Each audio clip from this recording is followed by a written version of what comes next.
Here's a fairy tale that's just perfect to read on Halloween, and it's also written by the Grimm brothers, or the Brothers Grimm. It's called Hansel and Gretel.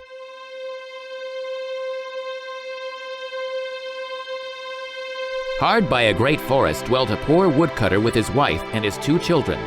The boy was called Hansel and the girl Gretel. He had little to bite and to break, and once when great death fell on the land, he could no longer procure even daily bread. Now when he thought over this by night in his bed and tossed about in his anxiety, he groaned and said to his wife, "What is to become of us?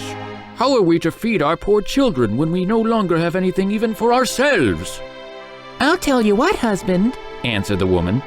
"Early tomorrow morning, we will take the children out into the forest to where it is the thickest.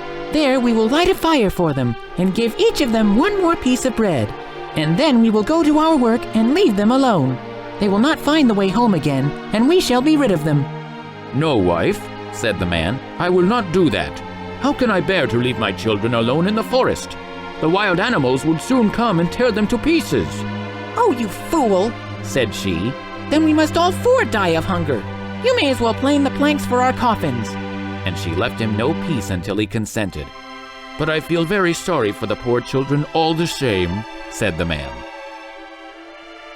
The 2 children had also not been able to sleep for hunger, and had heard what their stepmother had said to their father. Gretel wept bitter tears and said to Hansel, "Now all is over with us." "Be quiet, Gretel," said Hansel. "Do not distress yourself. I will soon find a way to help us." And when the old folks had fallen asleep, he got up, put on his little coat, opened the door below, and crept outside. The moon shone brightly, and the white pebbles which lay in front of the house glittered like real silver pennies. Hansel stopped and stuffed the little pocket of his coat with as many as he could get in. Then he went back and said to Gretel, "Be comforted, dear little sister, and sleep in peace. God will not forsake us." And he lay down again in his bed. When day dawned, but before the sun had risen, the woman came and awoke the 2 children, saying, "Get up, you sluggers! We are going into the forest to fetch wood." She gave each a little piece of bread and said, "There is something for your dinner, but do not eat it up before then, for you will get nothing else."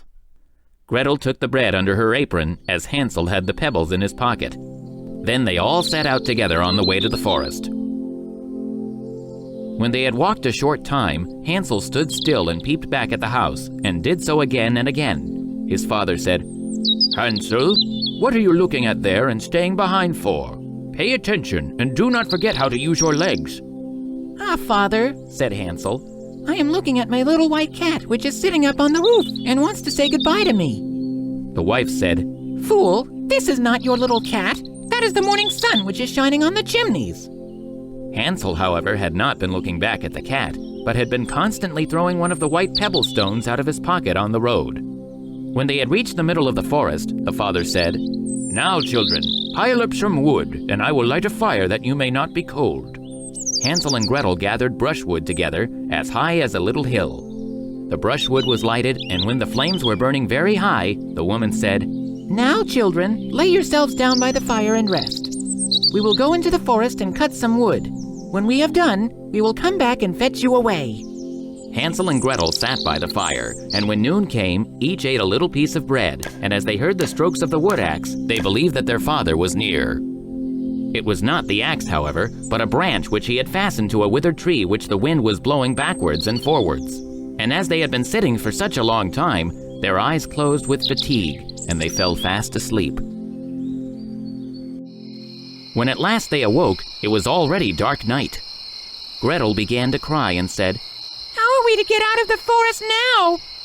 But Hansel comforted her and said, "Just wait a little until the moon has risen, and then we will soon find the way." And when the full moon had risen, Hansel took his little sister by the hand and followed the pebbles which shone like newly colored silver pieces, and showed them the way. They walked the whole night long, and by break of day came once more to their father's house. They knocked at the door, and when the woman opened it and saw that it was Hansel and Gretel, she said, "You naughty children!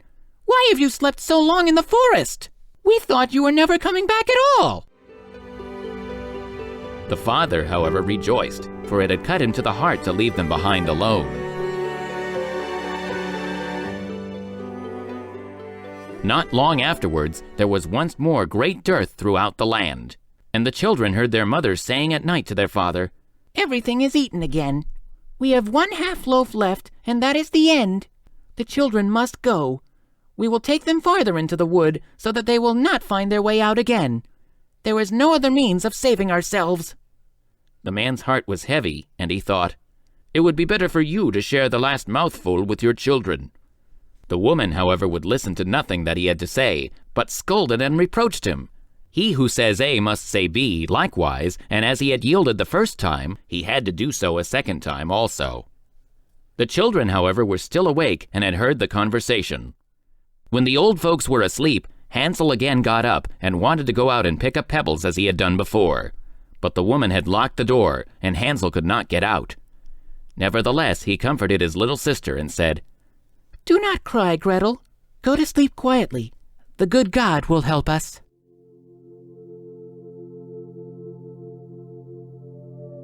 Early in the morning came the woman and took the children out of their beds. Their piece of bread was given to them, but it was still smaller than the time before. On the way into the forest, Hansel crumbled his in his pocket and often stood still and threw a morsel on the ground.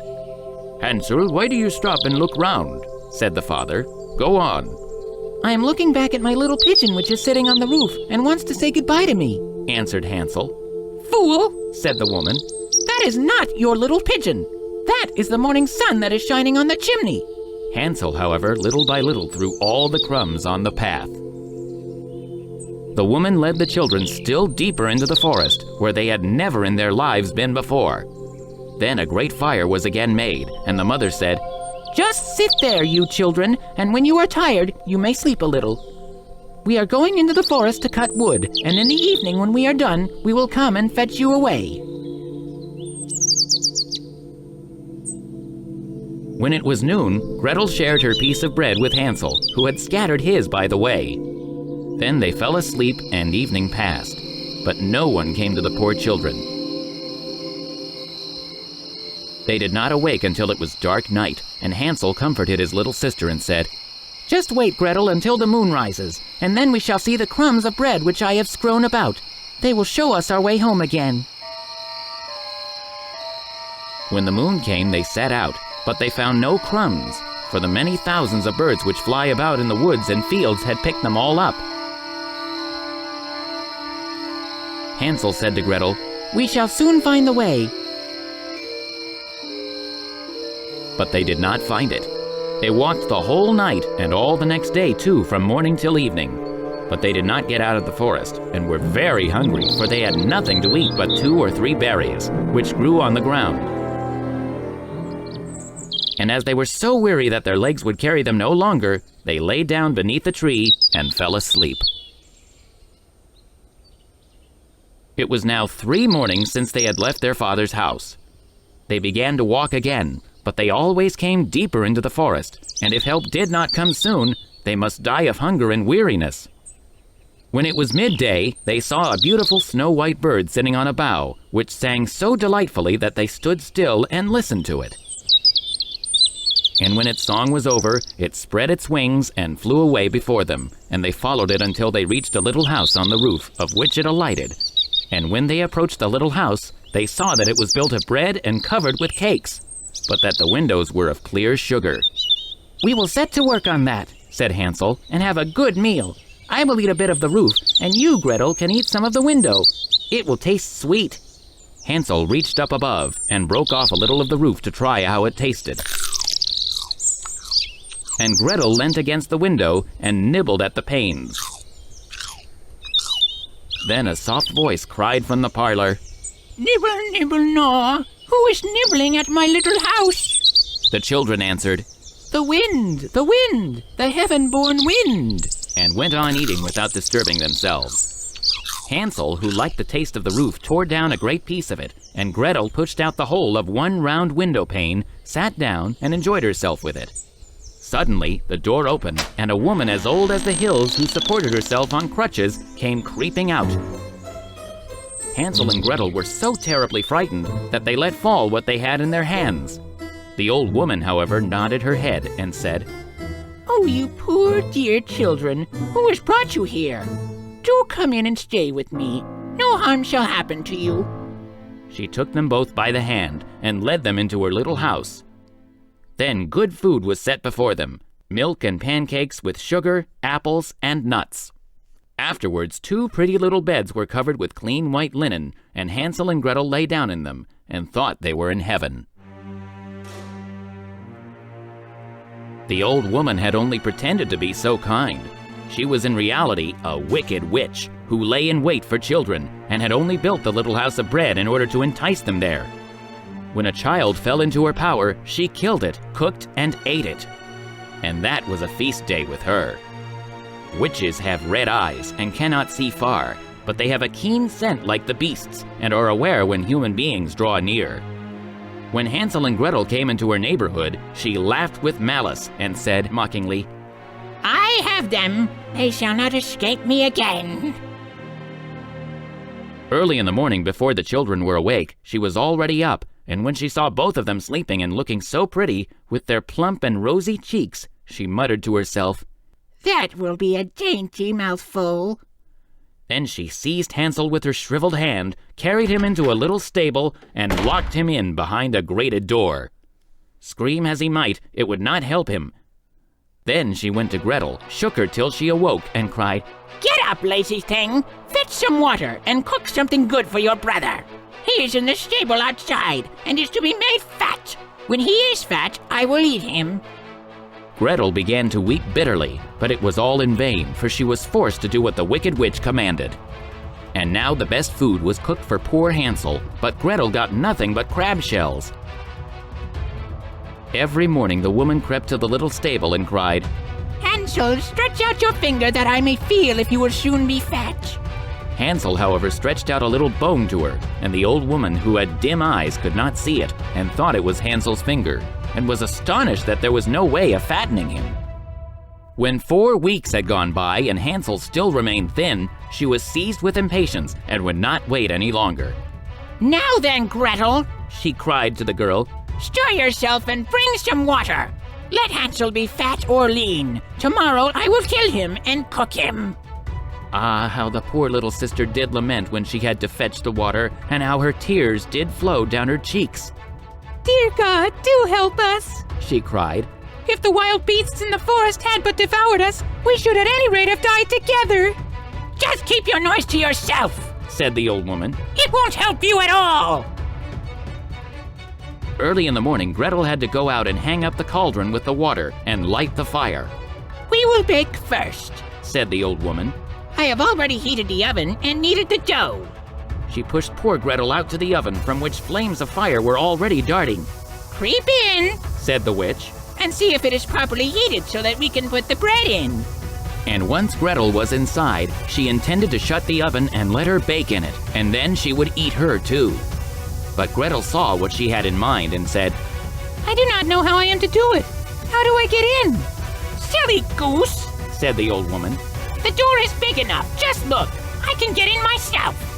And she crept up and thrust her head into the oven. Then Gretel gave her a push that drove her far into it and shut the iron door and fastened the bolt. Oh, then she began to howl quite horribly. But Gretel ran away, and the godless witch was miserably burnt to death. Gretel, however, ran like lightning to Hansel, opened his little stable, and cried, Hansel, we are saved! The old witch is dead! Then Hansel sprang like a bird from its cage when the door is opened. How they did rejoice and embrace each other, and dance about and kiss each other. And as they had no longer any need to fear her, they went into the witch's house, and in every corner there stood chests full of pearls and jewels. These are far better than pebbles, said Hansel, and thrust into his pockets whatever could be got in. And Gretel said, I too will take something home with me, and filled her pinafore full. But now we must be off, said Hansel, that we may get out of the witch's forest. When they had walked for 2 hours, they came to a great stretch of water. We cannot cross, said Hansel. I see no footplank and no bridge. And there is also no ferry, answered Gretel. But a white duck is swimming there. If I ask her, she will help us over. Then she cried, little duck, dost thou see Hansel and Gretel waiting for thee? There's never a plank or bridge in sight. Take us across on thy back so white. The duck came to them, and Hansel seated himself on its back and told his sister to sit by him. No, Replied Gretel. that will be too heavy for the little duck. She shall take us across, one after the other. The good little duck did so, and when they were once safely across and had walked for a short time, the forest seemed to be more and more familiar to them, and at length they saw from afar their father's house. Then they began to run, rushed into the parlor, and threw themselves round their father's neck. The man had not known one happy hour since he had left the children in the forest. The woman, however, was dead. Gretel emptied her pinafore until pearls and precious stones ran about the room, and Hansel threw one handful after another out of his pocket to add to them. Then all anxiety was at an end, and they lived together in perfect happiness. My tale is done, there runs a mouse. Whosoever catches it may make himself a big fur cap out of it. And with the end of that fairy tale comes the beginning of another trend. The moral, of course. And that is, do not talk to strangers or accept gifts from them.